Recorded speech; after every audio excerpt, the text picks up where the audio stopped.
I'm starting a new commission, and it's going to require a lot of veneering. And here's the thing. I've never been super comfortable with the veneering process. So let's just dive in, I guess.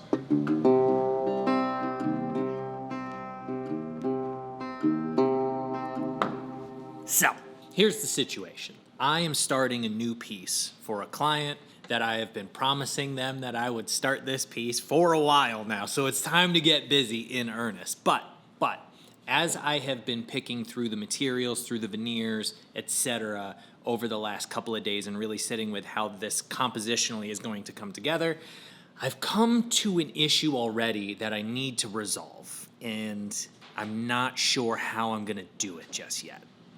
So here's the deal.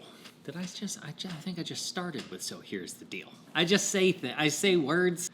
Anyway, so here's the deal. This piece is going to be a dry bar, a buffet, a credenza, whatever you want to call it. And it's going to be veneered with a kind of Baltic birch variation. It's called Kalo birch. It's beautiful. It's got a lot of figure. It's got a lot of pinholes. It's going to be really, really nice. The top is going to be veneered with an Australian walnut. And these two tones, I think, are going to complement one another really, really well. Yin and yang, light and dark, etc., etc. However, I don't have any material domestically that matches the tone of either of these materials. So I'm left with a couple of potential options for edging these substrates underneath the veneers. I could just do a square edge. Iron on, veneer on, whatever it is, and have that wrap. If I were to put a curved edge on here, I would have to consider veneering a curved face, which is absolutely doable. It's just not a thing that I think I've ever done. Or I could play with some of the materials that I do have that are kind of close to the tone of these two veneers and see if they work by running a couple of samples. And I think that's what I'm going to do this morning. So here are the veneers that I'm going to be working with for this piece. This is the Australian walnut that I have. It's lovely. It's got this beautiful sap line through it that's going to match really nicely to the Kalo birch, but it's got a really light kind of chocolatey brown color, which is not the same as American walnut. American walnut has a lot more purple tones to it, and if it's air dried, sometimes it's got some nice greens in there. This has none of that. And I've gone ahead and made up a sample panel so I can get a sense of what this is going to look like once it's finished. By the way, I don't veneer often, and part of this was to just go through the process of veneering it again. One thing to remember is to take the blue tape off the underside of your veneer before you glue it down so that your shopmate doesn't make fun of you for being an idiot. You're an idiot! So don't you laugh over there like it's not true. And then also that way your seam doesn't break apart because your veneer's not glued down. You're an idiot. It's a whole thing, but this side turned out great. My point is, this color is not dissimilar to English walnut, and I have some English walnut left over, so I think I'm going to run a sample where I edge band the substrate with English walnut and veneer the top with this Australian walnut to see how closely they match and if it's a type of tone that I can get away with. If it's not, I'm going to have to adjust and think about what to do next, but I'm going to run the sample first. Now, I'm also going to run a sample with the Kalo birch using some of the big leaf maple that I have from a commission I did last year. And while this is a little bit darker, this does have an oil-based finish on it, and this currently does not have any finish on it. I think it might be within the family of tones that it could work. I don't know yet. This is why we run samples. This is why we do experiments. We're going to see if it works, and if it doesn't, then we're going to adjust in a different direction. So let's get busy on that.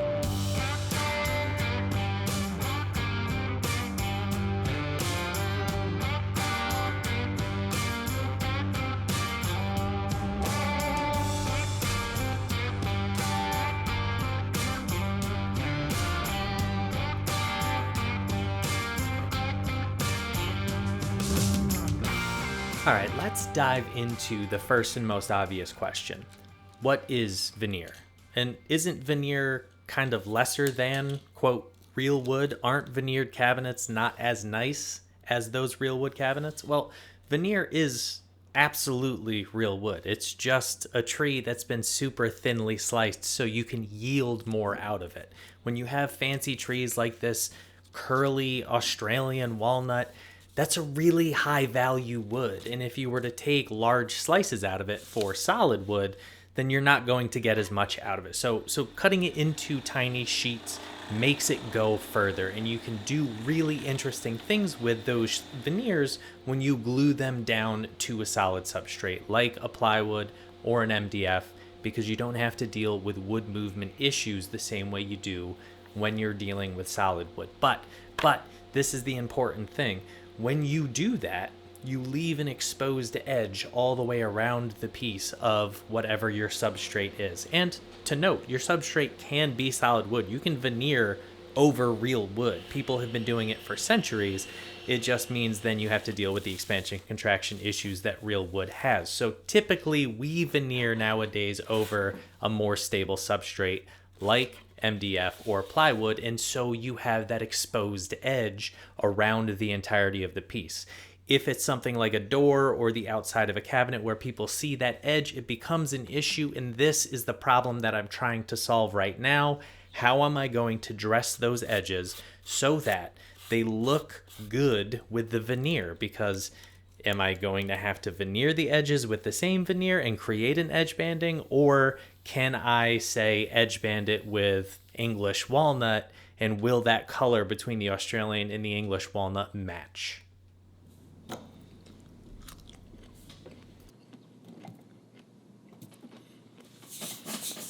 You ever get so busy in the shop that you forget to eat? Or worse, you're starving and you realize you forgot to pack yourself a healthy lunch. Well, luckily, that's something I don't have to worry about anymore thanks to this week's sponsor, Factor. Factor's fresh, never frozen meals are chef-crafted, dietitian approved, and ready to eat in just 2 minutes.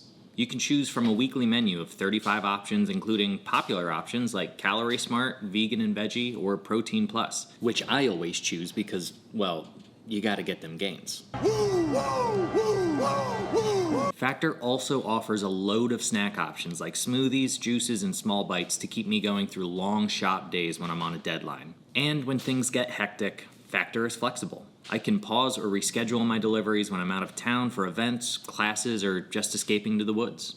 So, if you want to save yourself the meal prep and buy more time in the shop, head to factor75.com or click the link below and use the code Encurtis50 to get 50% off your first Factor box and 20% off your next month of orders. That's code Encurtis50 at factor75.com to get 50% off your first Factor box and 20% off your next month of orders.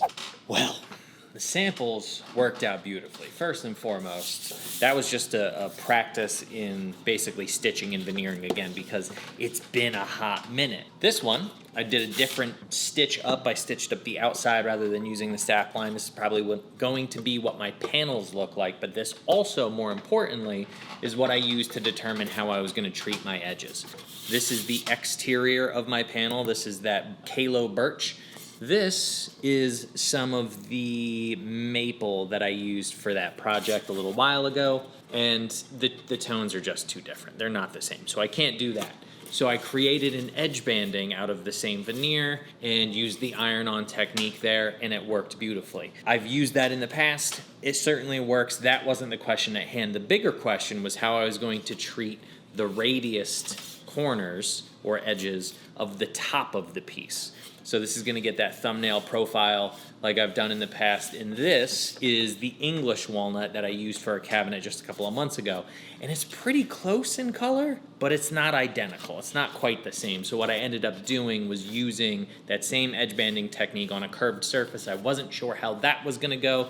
Turns out it went beautifully. So that is the technique that I'm going to use to deal with the edges on the top of the piece. So now that I have all of that information, the last thing I want to do is try one more press using a different adhesive. So for a couple of these presses, I used this kind of cold press dark glue line. It's specifically for veneering, and I didn't like it. The consistency was really thin, even though it had a larger size aggregate, It was a grittier texture, and that was supposed to be so that it doesn't pull through the pores during a vacuum bag press. Of course, I didn't use a vacuum bag press, but there were some issues on the underside with it that this veneer just kept bubbling up and wasn't happy with that. So I pulled that veneer off and I repressed it using yellow glue, and that worked just fine. When I did this smaller panel, I experimented with both glues again. So I used the yellow glue on here, and I used that same cold press on here, and I got those same bubbles. So I don't know if that glue is bad. I don't know if it's been sitting on the shelf too long. I'm not sure. But for whatever reason, using kind of the standard, Type Bond 1, Type Bond 3, that's gonna be the thing I probably do. But I do know a couple of people, including my buddy Paul over at Copper Pig, who use this stuff, Gorilla Glue, to do their veneering, and it gives a very rigid glue line, and it doesn't introduce, importantly, moisture to the piece, to the substrate or the veneer. So I'm gonna do one last press with this, or maybe two last press, one on MDF and one on ply, to see how it goes using Gorilla Glue to press a veneer, because I've never done it before, and that might color the choice I make when it comes to the actual pressing. So let's do that real quick. Now, I'm going to save you the drama and just tell you right up front that the Gorilla Glue, well, it didn't work. Not that it doesn't work. Of course, like I said, Paul uses Gorilla Glue, and Craig Thibodeau, who in my opinion is one of the finest veneerers in the game right now, uses a urethane glue. So I know that it works. I'm going to chalk this up to human error, but on this project, given that I'm unfamiliar with this material, I'm just gonna avoid the Gorilla Glue altogether. There's just no reason for me to explore this thing at this moment with this project on the line. So with the Gorilla Glue experiment behind me, I broke out the bag press for a couple of reasons. Number one, because I'm gonna be veneering large panels, and I'm not gonna do that under weight. That's just a thing that I do when I'm feeling lazy and I'm trying to do a sample panel. You can absolutely veneer things underweight. Again, we've been veneering for centuries. The bag press is a pretty contemporary invention, so you can create clamping calls. I just throw 180 pounds on top of a plinth, and that's a quick and dirty way for me to do it. But when I'm veneering these large panels, I'm going to use the bag press. Now, I took it out to make sure that there are no holes in it, that it hasn't degraded over time because it's been a hot minute, and also because I'm ultimately going to veneer this thing with Type Bond 3. It's going down to Florida. I want it to be waterproof and moisture proof, so I wanted to make sure that that process was going to go smoothly, and it went about as perfectly as it can. All right, well, samples are done. That's good. First sample. This is what my top is gonna look like. Wait, dude, what are you doing? You've already shown this panel like 3 times. Nope, we already did that too. You know, if you just stopped repeating yourself incessantly, we wouldn't have to do this. And now, I think I need to actually process some plywood, figure out what size I need to cut things down to, and maybe get a couple real presses going on today.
body's not warmed up yet. But the first press went swimmingly. Let's see if I can do this without breaking my edges here. My backside is pressed and looking good. My front side pressed and looking good and clearly overhanging. Now, I don't remember if I articulated this earlier in the video or not because I film these things over days and weeks and often don't remember what I said and have to edit it out, the repeats in the editing process. But in case I didn't say it, what I did was I cut my sub panel to full size already. So that is finished dimensions. And yes, I didn't edge band it with any raw wood, but this is not going to be shaped at all. It's just going to be a square cabinet part. So now with my exterior panel cut oversized, I can flip this over. Again, see if I can do this without breaking. The veneer I so meticulously sized and placed. This veneer is centered on my panel. I can trim the excess and I can fold that over to create my edge banding, and that will create, it's early, words are hard, create something of a continuous grain wrap around, especially critically that front edge. Nobody's gonna see the back edge.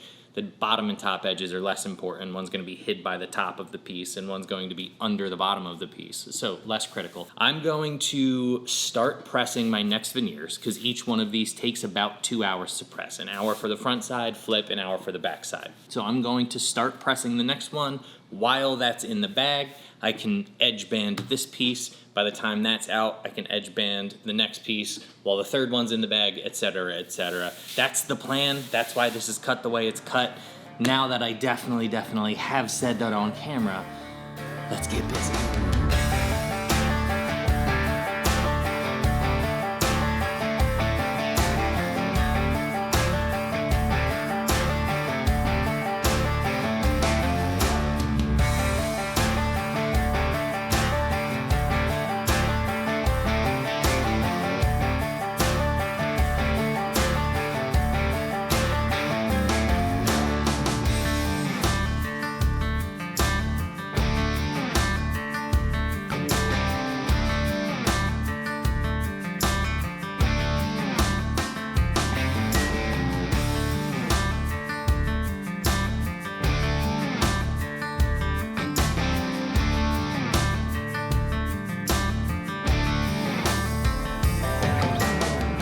You know, I wish I could tell you why, but for some reason, starting this project was a real hurdle for me. I don't know if it's just part of the creative process and sometimes you don't feel that inspiration and so you have to trudge ahead kind of unsure of where you're going. I don't know if it was because I don't veneer very often, hardly ever really, especially with commercial veneers. So there was some kind of trepidation around how I was going to manage that and a lot of veneering surfaces at that as well.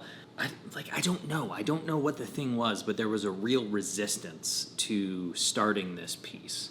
And I bring that up because I just want to acknowledge that that is a thing that I face, that I think most professionals face as well. It happens to all of us. So if it's a thing that you struggle with, don't feel like you're alone in that. There are definitely times where it's just hard and it's hard to start going. But now that I've started it, I do feel like there's some modicum of momentum moving forward. I at least have these components done so that gives me a creative limitation and I can move forward into the next phase, which is essentially continuing to veneer and to build a cabinet. So I'm gonna start doing that. And that's where I'm gonna leave this video at this moment. The surfaces are veneered. You've seen the process of veneering. Essentially, the rest of the case is going to be exactly the same. It's going to be veneered, whether in this or in the Australian walnut. So I'm gonna get to doing that, and I want you to take away that if there is a thing that you feel hesitant about, if there's a thing that you just can't find the momentum to begin, if there's a technique that you're a little bit afraid that you're going to mess up, it happens. It happens to all of us. I mean, look, I'm invested in sheet goods, in veneers, I've had my bag for years, but like all in all, I'm already probably a couple grand deep into this piece, and maybe that's a thing that was kind of holding me back. I don't know, but whatever the thing is, it happens. It happens to all of us. So sometimes the best move is to just bloody start the thing and see what happens. So that's where I'm at, and I'm gonna keep doing the thing and see where it goes, because I think, for me at least, the curiosity of where it goes is a necessary component for the enjoyment of the process. So that said, I'm gonna get to doing that. Friends, I hope this was interesting. I hope it was helpful. And I hope you go and check out all the links below to the podcast, to the merch, to the Patreon, etc. if those are things that you're interested in. But for now, I'm gonna keep going. And I will see y'all in the next video. Cheers.